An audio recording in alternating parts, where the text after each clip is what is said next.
આજે ગુરુ કહેવાય છે એ સંસ્કૃત શબ્દ ગુ એટલે અંધકાર ને રૂ એટલે પ્રકાશ એનો મતલબ થાય ગુરુ અંધકારમય જીવનમાંથી પ્રકાશમય જિંદગી તરફ લઈ જાય એ ગુરુ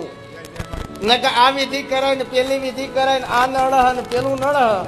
એમાં આખી જિંદગી જતી રહે વિધિનો પાર આવે ને જિંદગી સીધી થાય ના એ ગુરુ કહેવાય નહીં ભાઈ ગુરુનો પાવર એવો હોવો જોઈએ કે જેના ચરણમાં તમે બેઠા હોય એ તમારો કેસ લઈને જાય હાઈકોર્ટમાં દેવના દરબારમાં અને તમારા વતી ભલામણ કરે કે ઓને ગમે તેમ કરી ખમા કહેવાની ઓના જે દોષ હશે દેવના આશીર્વાદ બોલ એ દેવના દોષનો જે કોઈ દંડ થતો છે એ અમે કરાવીશું પણ ઓને ખમા કે